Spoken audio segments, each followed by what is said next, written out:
The jungle swallowed her scream. Lyra ran barefoot over razor-leafed vines and jagged rocks, her feet bleeding but her heart hammering faster. Behind her, the wrecked slaver's ship vomited smoke into the orange sky, and somewhere amid the screeching alarms and cursing aliens, a bounty had just been set on her head bigger than most warlords' fortunes. 30 seconds ago, she had been chained in a dark cell. Now she was prey in a bloodthirsty hunt. High in the trees above, cloaked by mist and branches, something moved, not a beast, not a bird, but something worse for her hunters. Her guardian shifted silently, unsheathing a blade so old it had tasted blood before the slaver's ancestors ever learned to crawl. Lyra stumbled down a ravine and vanished into the shadows just as the first drone zipped overhead, scanning for heat signatures. The hunt had begun, but it was not the girl who was truly being hunted tonight. Half a click behind her, the slavers were already arguing. "You fools! She's a child!" barked Vec, the bounty captain, smashing a stunned scout over the head with the butt of his pulse rifle. "Find her before the bounty draws others!" Another slaver, a gangly creature with too many knees and a face full of tentacles, laughed. "We'll have her in a net before she knows which way's up." Vec scowled, rubbing the back of his neck where sweat and ash dripped down into his armor. It wasn't the girl he was worried about. It was the planet itself. They had crashed into a known survival hazard, a jungle that had chewed up entire mercenary companies. Now their only prize was sprinting into that green nightmare barefoot and unarmed. Still, greed spoke louder than fear. Lyra darted through a wall of hanging vines and almost pitched headfirst into a bog. Gasping, she clung to a tree root and looked around. No way forward. No way back. Something splashed in the muck behind her. She turned, trembling, only to find empty air. Then she saw it, a flicker in the shadows, a whisper of movement. Relief flooded her. She wasn't alone. Her guardian had found her. She nodded once, the way she had been taught, and the flicker vanished. A new strength filled her veins. If he was here, she still had a chance. Up above, from the highest branches, the ninja watched with narrow eyes. His armor was patched and weathered, his sword marked with thousands of tiny notches, but his movements were sharper than any blade. He had been preparing for this moment for years. The slavers thought they had trapped prey. They had entered a war zone without even realizing it. He studied the mercenaries through the scope of a stolen rifle, not to fire, but to count. Numbers, gear, squad formations. He memorized it all in seconds. His mind worked faster than any AI. When the last squad of 6 stumbled into the clearing below him, he moved. The first sign of trouble was a subtle snap of rope underfoot. The lead scout looked down just in time to see the ground give way. He and 2 others plunged into a pit lined with sharpened stakes, hidden beneath leaves. Screams tore the air. The remaining slavers panicked, firing wildly into the trees. Leaves exploded. Birds shrieked. But no target appeared. From behind, a black shape dropped from the canopy, landing soundlessly behind the last straggler. A whisper of steel, a grunt, and the slaver dropped without a sound. The others noticed too late. Another figure was gone. Then another. Panic fractured their squad, and by the time Vec and his lieutenants caught up, they found nothing but blood trails and boot prints spiraling into chaos. Lyra kept running. Her lungs burned. Her legs screamed. But she trusted the plan. Her guardian had drilled her 100 times. Do not fight, do not hide, do not hesitate. Run until you are told otherwise. Her only job was to keep breathing, to keep moving. In the distance, more ships descended from the low clouds, bounty hunters. Worse than the slavers. Professionals. Lyra swallowed hard. They would bring mechs, sensor drones, neural nets. Her guardian had warned her about those. The plan would have to accelerate. Vec ordered a full sweep. Drones fanned out, buzzing through the vines. Heat scanners roamed the forest floor. Sonic radars pinged. Still, Lyra's trails slipped through their fingers like smoke. A tracker finally caught a signal and the slavers converged on a gully thick with mist. Their laughter echoed as they saw a flickering figure ahead, small, limping, vulnerable. "There!" someone yelled. They broke into a sprint, net cannons raised. They did not notice the tripwires. The first explosion wasn't large enough to kill, it was designed to disorient. Blinding white light flooded the jungle. Ear-splitting shrieks from sonic disruptors followed. Half the hunters stumbled, clutching their helmets. The mist thickened into suffocating density as gas grenades ignited, stealing sight, smell, sound. In the confusion, shadows moved among them. Radios burst with static. Location beacons flickered and died. One slaver screamed, claiming he saw glowing eyes watching from the smoke. Vec growled and waved his hand forward. No retreat. They crashed through the gas, finding only broken nets and a blood-red ribbon tied to a tree. No girl. No prize. Just a warning. Vec realized then, for the first time, that they were not the hunters here. They were being lured deeper. From a hidden vantage point, the ninja crouched, heart as still as stone, calculating every breath. Every move of the enemy was a note in a deadly symphony he was conducting. He saw Vec's hesitation, the slight tremor in the captain's wrist, the way the lieutenants shifted uncomfortably. Fear was cracking the slavers faster than any blade could. Down in the gully, one of the hunters stumbled over something shiny. It was a dagger, ancient and finely crafted, stuck into the earth like a marker. Beside it, carved into a plank of ship metal, were words in a language only a few recognized. "Only the worthy survive." The mercenary chuckled and pulled the dagger free. The moment he did, the ground beneath him gave way, revealing a sinkhole lined with barbed vines. His scream was cut short by a wet, bone-snapping sound. Vec cursed in every language he knew. He whirled around, barking orders. Drones recalled. Squad formations reset. Fall back to the ship, regroup, and wait for reinforcements. But even as they turned to flee, a new horror struck. Their ship was burning. High above, perched on the burning hull like some black vulture, the ninja watched the flames dance. No escape. No rescue. Only judgment. Lyra knelt behind a fallen log, watching the forest light up with silent awe. She pressed a hand to her chest where her heart rattled like a snared bird. She wasn't just surviving. She was part of something bigger. Something ancient and powerful. Somewhere deep inside her, a flame flickered to life. For the first time since her escape, she smiled. And in the trees, her guardian smiled too, though no one saw it. Not even death itself could find him unless he wished it. Tonight, the slavers had declared a hunt. But they had never asked who was hunting them. Vex slammed his boot into a broken console, sparks spitting up into the smoky air. Half his squads were missing, the ship was smoldering wreckage, and every second brought another whispered rumor about the ghost in the trees. His second in command, a hulking brute called Sharv, snarled as he reviewed the thermal scans. The girl's signature had been spotted moving east toward the river, but every time a squad closed in, their equipment glitched, comms broke, or soldiers simply vanished. Sharv proposed a simple solution: sweep forward with overwhelming firepower. Vec, desperate to reclaim control, agreed. Within minutes, the remaining slavers were marching through the jungle in tight, overlapping squads, flamethrowers burning away foliage and drones buzzing ahead to scan for traps. They moved with the precision of soldiers who knew the jungle was trying to eat them. And in truth it was. Above them, the ninja moved like smoke. He flowed from branch to branch, unseen even when he passed a hand's breadth from the faces of terrified mercenaries.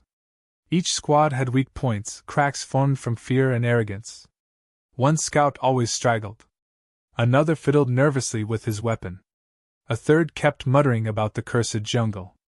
These flaws were invitations, and the ninja answered them all. A silent rope loop here. A quiet fall of pebbles there. No screaming alarms.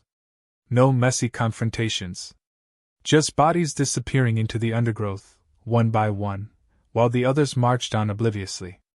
Lyra followed the path mapped in her mind, the one the ninja had shown her long ago under starlit training nights. She remembered every landmark: the split oak that looked like a roaring beast, the river bend shaped like a dagger, the hollow stump covered in black moss. Her job was simple.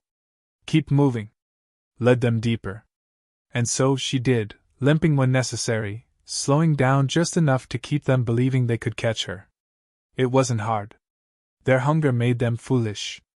Vex saw her first through a scout's visor feed, a flicker of red hair between trees, a pale shoulder flashing like a beacon. He howled with excitement, and ordered the hunt to tighten. The slavers converged with the energy of starving dogs. They crashed through thorn thickets and over slick rocks, weapons raised, eyes wild. They did not notice that the mist grew thicker here, or that the vines seemed to squirm underfoot. They did not notice the silence falling over the jungle as birds and beasts fled. They only saw the girl, stumbling toward a cliff edge, seemingly exhausted and cornered. Sharv laughed. "End of the road, little mouse!" he bellowed, charging forward. The others followed, nets primed and guns ready. Lyra turned at the last moment, her face a mask of fear, and then vanished over the edge. Sharv lunged without thinking. His heavy boots found only empty air. He plummeted down into the hidden pit just beyond the cliff's false edge, a pit the ninja had prepared days ago for exactly this situation. Sharv landed with a bone-jarring crash amid twisted vines and broken tech. The others skidded to a halt, cursing, but it was too late. As they stumbled backward, trying to regroup, the second trap triggered. A wall of vines, cut free by a single tug, whipped across the clearing, slamming slavers into trees and tearing weapons from hands. Vec roared in fury, trying to rally his troops, but his voice was swallowed by chaos. In the confusion, figures began to vanish again. A hand reaching for a weapon was pulled into the darkness. A scream was cut off mid-breath. A shadow darted past Vec's peripheral vision, but when he swung around, nothing was there. Just the trees, whispering with the movement of things unseen. Panic gripped the slavers harder than any physical force. They fired blindly into the mist, wasting precious ammunition. Drones spiraled out of control as their systems jammed, crashing into trees or exploding midair. From his perch high above, the ninja watched without pity. He marked their weaknesses, their desperate clinging to technology, their utter inability to adapt without it. Every trap sprung was a lesson they refused to learn. They had made themselves too dependent on machines and predictability. In this wild place, only instinct and skill could save you, and they had neither. He moved again, faster than a blink, weaving between branches, angling toward the next part of the plan. Meanwhile, Lyra clambered up from a hidden ledge just below the pit's edge. She wasn't injured, only dirty and tired. Her guardian had taught her how to fall safely, how to use even a stumble as a weapon. She smiled grimly, wiped mud from her palms, and bolted along a hidden trail that zigzagged up the riverbank. She knew the slavers would regroup and come for her again, and she was ready to lead them even deeper into the labyrinth. Every step she took now was pulling them farther from safety, farther from any hope of retreat. Back at the pit, Sharv groaned and tried to stand, only to find his leg twisted at an unnatural angle. His radio crackled with Vec's furious voice ordering him to move. Sharv snarled, crawled toward his dropped gun, and froze. The weapon was gone. In its place, pinned to the earth by a dagger, was a small, blood-red cloth strip embroidered with a single black symbol: death. Sharv's bravado cracked completely. He howled for help, but no one came. In the mist and vines, something moved closer, slow, and inevitable. Above, Vec realized the full weight of the disaster. He had underestimated the Guardian. This was no wild beast or primitive native. This was a tactician, a master of guerrilla warfare, someone who understood fear and terrain better than any battlefield commander. Vec spat on the ground and barked orders to retreat. Form a perimeter. Cut their losses. But it was too late. The moment the word retreat passed his lips, it was as if the jungle itself attacked. Explosive snares burst from the ground, hurling squads apart. Poison darts, no bigger than needles, zipped through the air, hitting exposed skin and dropping soldiers like stones. Tripwires snapped around ankles, pulling mercenaries high into the canopy where they dangled like broken marionettes. Lyra, reaching a higher ridge, paused and looked back. Through the thick mist she saw flashes of gunfire, heard the frantic shouts, and caught a glimpse of dark shapes moving against the orange glow of their burning ship. It would not be long now. Her guardian would bleed them dry, one by one, until there was nothing left but whispers and wreckage. She turned and kept moving, every stride fueled by a growing fire in her chest. She was not prey. She was the bait in a trap set for monsters. In the gathering night, the ninja finally allowed himself a moment's reflection. The girl had done well. Better than many full warriors he had known.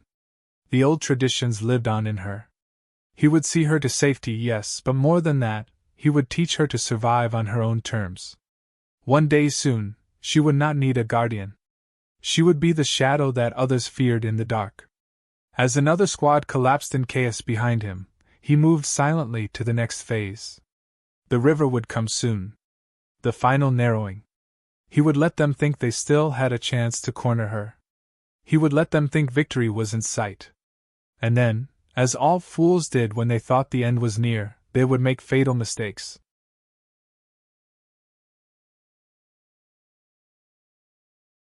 The rumors spread faster than the mist.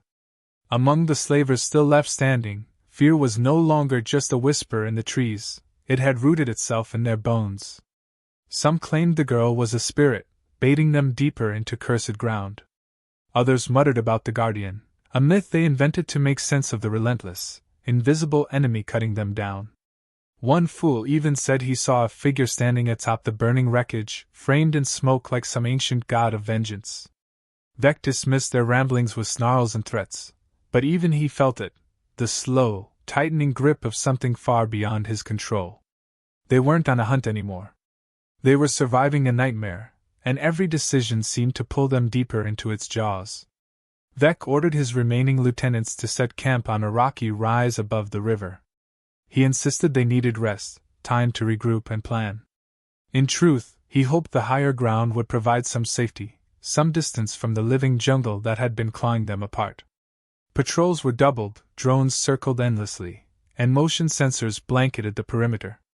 No one was allowed to sleep. And yet, one by one, the guards began to vanish. A scream would pierce the night, short and sharp, and by the time Vec's men responded, they would find nothing but a fallen helmet or a snapped rifle. It was as if the jungle itself had hands and a hunger of its own. Far above, the ninja crouched among the twisted boughs of an ancient tree, surveying the camp. He could have ended them now, swooped down in a whirl of steel and ended it in one night. But vengeance, true vengeance, was not a blade driven by rage. It was a blade sharpened by patience. They needed to be broken first, in spirit as much as in body. Only then would they understand the cost of what they had tried to steal. Only then would the message last beyond the graves they would soon fill. Inside the camp, one particularly jittery mercenary named Krask kept glancing over his shoulder, jumping at every shadow. Finally, nerves snapped what discipline remained. He accused one of his own squadmates of being the saboteur, claiming he had seen him talking to the trees. Shouts turned into a brawl, punches flying, weapons drawn. Vec barely managed to separate them before someone got shot. He beat Krask bloody in front of everyone, using the old method of violence to restore order. It worked for a few minutes. But no one could erase the crack they had all heard open wide, the sound of trust collapsing into suspicion. In the distance, Lyra watched it unfold through a cracked set of old binoculars left behind by a panicked scout. She felt the thrill of it surge through her. These were the monsters who had dragged her from her world, who had caged her like an animal and laughed while she cried. Now they turned on each other, helpless against the invisible hand that guided their downfall. She tightened the strap on her battered satchel and moved again, deeper toward the river where the final stage would begin. Just before dawn, the first wave of bounty hunters arrived. Sleeker, colder, and infinitely more dangerous than the slavers, they disembarked from silent hovercrafts that made barely a whisper on the river surface. Clad in polished armor with helmed visors reflecting the rising sun, they looked like predators from another age. They moved with perfect coordination, rifles raised, sensors scanning, every step calculated. Unlike the slavers, these were trained professionals who wouldn't panic at the first hint of a ghost. Their leader, a towering figure known simply as Kale, reviewed the situation without emotion. He listened to Vex's garbled reports, observed the terrified state of the remaining crew, and made his decision swiftly. The girl was valuable. The threat was manageable. They would form a pincer maneuver, corner her against the river, and extract her within the hour. No games. No mistakes.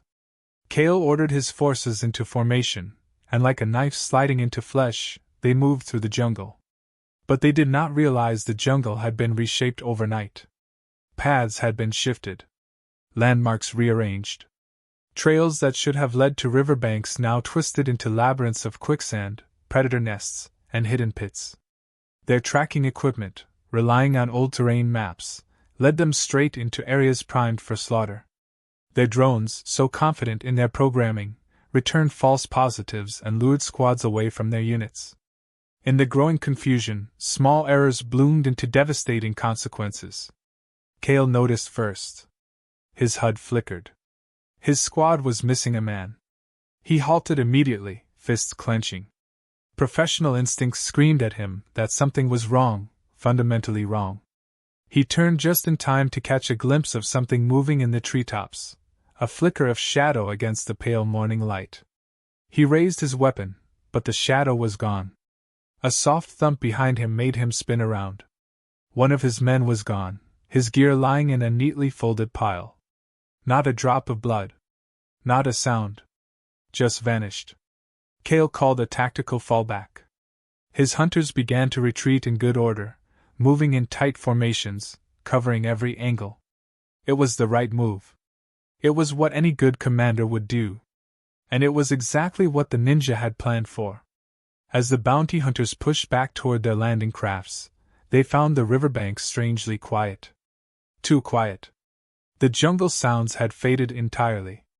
The water itself looked still and black, unnaturally so. It was only when they stepped closer that they saw the truth. The river wasn't still. It was covered in a thin layer of oil, spilled from their own hovercrafts, which now floated gutted and smoking. Tripwires floated just beneath the surface, almost invisible, and every boat had been sabotaged beyond repair. Trapped. Cut off. With no easy way back. Cale realized it in the final second before the first explosive went off, sending a plume of fire into the dawn sky. Chaos erupted. Communications jammed again, this time by hand-planted jammers disguised as jungle moss. The professional hunters fought back fiercely, but every move they made, every path they chose, had been predicted and countered. No matter where they ran straight into the jaws of carefully laid traps. In the chaos, Lyra emerged onto a rocky outcrop, lit by the burning ships behind her. Her hair whipped in the wind, her clothes torn and dirt-streaked, but her eyes gleamed with fierce determination. A few bounty hunters spotted her and charged, seeing the prize still within reach. Lyra stood her ground, heart pounding, trusting what she had been taught. From the canopy, the ninja dropped like a thunderbolt. His landing was so silent that the hunters only realized he was there when one of them crumpled without a sound, a blade flashing across his throat. Another raised his rifle, but it was knocked aside in an instant, the barrel bending with a crunch of broken metal. The third hesitated, and that was enough. A blur of black and red tore through him, leaving him gasping on the ground. Cale watched from a distance, horror blooming across his features for the first time. This wasn't a random protector. This wasn't a wild beast. This was a master. A ghost made flesh. A nightmare they could not shoot or outnumber.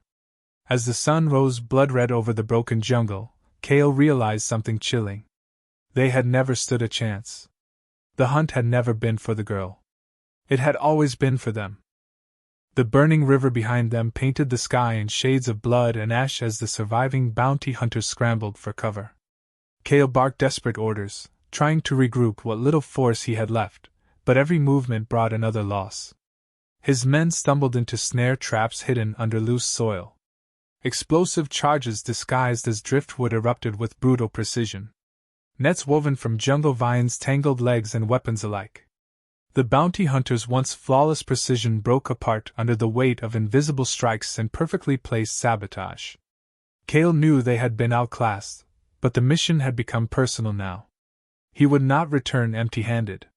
His reputation, his legacy, demanded that he drag that girl back in chains, no matter how many corpses paved the path. Lyra watched from a high ridge, hidden behind a twisted trunk. Her chest ached with exhaustion, but she gritted her teeth and waited for the signal. The ninja had taught her patience. Strike only when the enemy believes he is in control. Kale was dangerous because he still believed he had options. That belief had to be broken completely. Only then could the final trap be sprung. She gripped the small, curved dagger hidden in her belt, feeling the weight of it steady her shaking hands. Tonight she would not just survive. She would fight. Down in the ravaged jungle, Kale spotted her. A flash of movement, a glimmer of red hair through the burning mist. His instincts screamed caution, but pride roared louder. He pointed, shouting for his last squad to flank and trap her against the rock ledge. They surged forward, weapons raised, forcing Lyra into a narrow canyon where the cliffs loomed like jagged teeth. It was a perfect kill zone. Kale's breath quickened. He could see her now, stumbling over stones, fear flashing across her dirty face. He barked orders to hold fire until they closed the distance. Capture, not kill. The client wanted her alive. He would not waste the final prize with reckless shots. Lyra staggered into the canyon's heart and collapsed against a boulder, panting heavily, feigning defeat. Her fingers brushed the small communicator hidden in her satchel, sending the signal the ninja had been waiting for. Instantly, the landscape around her changed. Shadows peeled away from the rock walls as figures emerged, blurs of black and gray, masked warriors born from the mist itself. The ninja's reinforcements, hidden for hours, now closed the canyon's exits with swift, fluid movements. Traps exploded underfoot, sending hunters sprawling. Nets laced with paralyzing toxins fell from the cliffs, wrapping limbs and locking joints. Confusion reigned. Kale roared in fury and charged through the chaos himself. If he could get his hands on the girl, he could still win. His armored boots crunched over broken stones and fallen bodies. His enhanced reflexes cut through the traps with brute force. Closer and closer, he reached for her, hand outstretched. Lyra didn't run this time. She rose to her feet and faced him head-on. Kale sneered, raising his shock gauntlet to strike her down in one crushing blow. He never got the chance. The ninja appeared between them, a black wraith materializing out of the smoke. His sword flashed once, severing the wires on Kale's gauntlet. Sparks burst from the ruined device. Kale stumbled, momentarily blind, and the ninja pressed the attack. He struck not with brute strength but with speed, each movement a whisper of death. Kale fought back savagely, using raw power to fend off the precise strikes. For a few moments, it seemed an even match, the disciplined chaos of a master assassin against the relentless might of a battlefield predator. Lyra circled them, heart pounding, looking for her moment. She remembered every lesson, every whispered word of guidance. Wait for the enemy's pride to expose them. And there it was. Kale, furious at being forced onto the defensive, overcommit with a heavy strike meant to break the ninja's guard. The ninja twisted away effortlessly, leaving Kale off balance and exposed. Without hesitation, Lyra darted in. Her small dagger gleamed in the firelight as she plunged it into the gap between Kale's armor plates at his hip. Kale howled in pain, spinning to strike her, but the ninja caught his wrist mid-swing.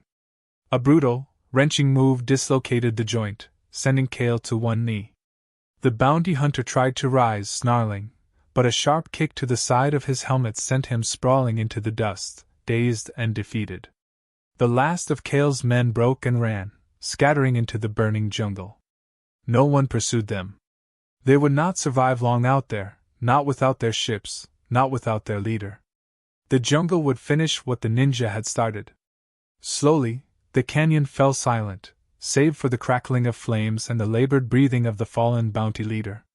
Lyra stood over him, dagger still clenched in her fist, the fires of survival and triumph burning in her eyes. The ninja approached her, silent and measured, and placed a hand on her shoulder. Not praise, not comfort, but acknowledgement. She had faced the storm and stood her ground. She had become more than prey. She had become part of the blade. Kale, bleeding and broken, lifted his head weakly. His visor had shattered in the fall, revealing bloodshot eyes full of rage and disbelief. He croaked out a broken laugh, choking on his own blood. Who are you people?" he gasped. The ninja crouched beside him, close enough that Kale could see the ancient, scarred mask covering the warrior's face. He spoke only once, his voice low and calm, a death sentence wrapped in silk. "We are the debt collectors." With a final, precise blow, the ninja ended it. No anger. No cruelty. Just the quiet inevitability of a story finishing its last page. The fires burned lower as dawn crept over the horizon. Lyra and the ninja moved silently through the wreckage, gathering what little they needed to continue their journey. There were no songs of victory, no parades.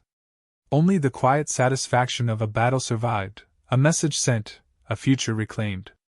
As they disappeared back into the jungle's embrace, a new legend began to whisper through the outer systems. A warning spoken in hushed tones, from slaver dens to bounty guilds. About a girl who escaped the unescapable. About a ghost in black who left no footprints. About a place where greed and cruelty were swallowed by the trees and never heard from again. The girl was never seen again by those who sought to chain her. But sometimes, when the mist was thick and the stars were hidden, hunters would feel eyes watching from the dark.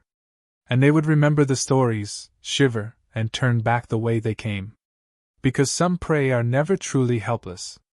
Some prey are protected by shadows sharper than any blade. The jungle exhaled a misty breath as the fires died down, and the ash settled like a second skin across the ruins of the battle. In the hollowed canyon where the last stand had been made, only the broken remnants of ambition remained scattered among the rocks. Crumpled weapons, melted armor, and footprints leading nowhere littered the earth like a testament to a forgotten war. Lyra stood quietly on the edge of the devastation, her face solemn, her hands still wrapped tightly around the curved dagger she had used to strike the first blow. The world around her seemed both smaller and larger now, heavy with silence and possibility. She had changed. The girl who had stumbled barefoot into the jungle had died somewhere among the smoke and blood. What stood now was something forged by fear, courage, and the cold patience of shadows. The ninja stood a short distance away, watching her without speaking. There was no need for words between them. Every lesson he had given her, every moment of doubt and survival had led to this. He could see the weight of it settling on her young shoulders, not just the victory but the burden of it, the knowledge that she had become part of a cycle that stretched back across countless forgotten generations. She had taken a life. Not in anger or vengeance, but as a necessity, a duty to herself and to the freedom she had earned. She had crossed the threshold few dared even to approach, and she had done so without losing herself to rage or fear. She was ready for what came next, even if she did not yet know what that meant. Together they moved through the dying jungle, past the shattered ships and the smoldering camps. They found supplies where they could, salvaging water and rations from abandoned packs. They moved swiftly but without urgency, confident now that no one remained to challenge them. The bounty hunters had been broken, the slavers scattered, and the wreckage of greed would rot beneath the thickening canopy until even the bones were forgotten. The planet, ancient and merciless, would reclaim its wounds in time. Already the jungle stirred, vines creeping over fallen metal, insects buzzing hungrily in the new silence. Life devouring death, as it always had. At the river's edge, where the blackened hovercrafts lay half-sunken and smoking, Lyra paused. She looked out over the water, seeing not the wreckage but the reflection of herself, a small figure scarred but standing tall, framed by the burning horizon. She did not flinch at the sight. She did not look away. The ninja stepped beside her and held out a small object wrapped in cloth.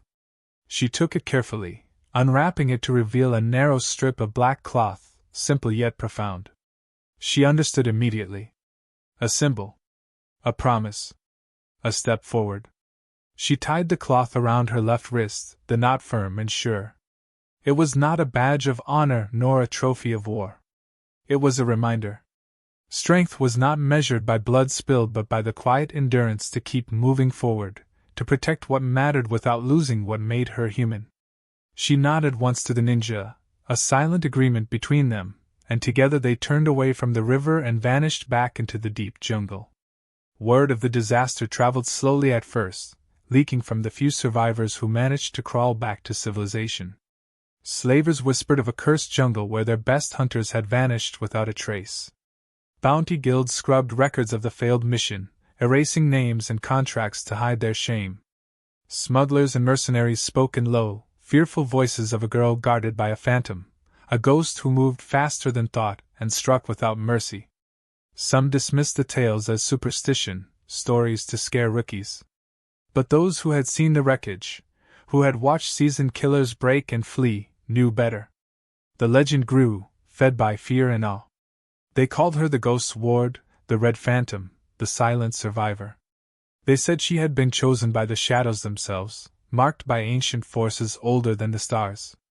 Some even said she was a weapon crafted by forgotten gods, unleashed upon those who thought themselves above consequence.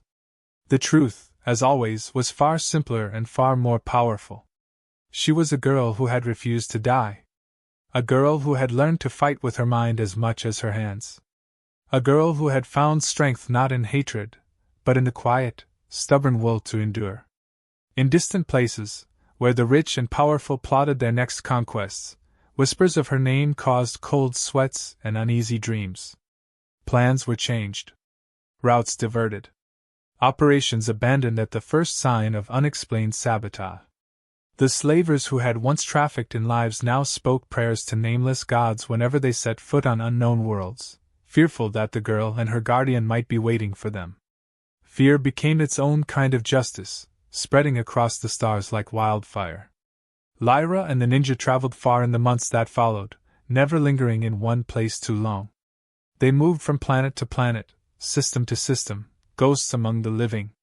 Sometimes they helped where they could, disrupting slaver rings, sabotaging corrupt corporations, toppling warlords too arrogant to fear anything but visible armies. Always in the shadows, always unseen, always together. Their bond was not that of master and student anymore, nor protector and protected. They were partners now, equals in the silent war against cruelty and greed. There were moments of peace, too. Nights spent under alien stars, sharing stolen food and quiet stories. Moments when Lyra laughed freely again, her spirit healing from the scars left by captivity. The ninja, too, found something he had thought long lost: purpose beyond vengeance, life beyond the endless cycle of blood and silence. They built a new kind of family, not bound by blood, but by choice and respect. One evening, on a world bathed in silver mist and towering crystal trees, Lyra sat by a small fire, sharpening a blade she had fashioned herself. The ninja approached, setting down a wrapped bundle at her feet. She unwrapped it to find a new mask, crafted in the old style but shaped to fit her. It was simple, elegant, and unfinished, waiting for her to carve her own story into its surface. She understood the gift immediately. It was not an order. It was an invitation. She looked up at him, and for the first time, she spoke the words she had been carrying in her heart since the night she escaped. "I'm ready." The ninja nodded, his expression hidden behind his own weathered mask, but she could feel the pride in his stance. Together, they turned toward the horizon, where the next challenge waited, unseen but inevitable.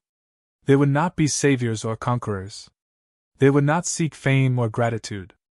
They would simply move where they were needed, striking like silent lightning, protecting those who could not protect themselves.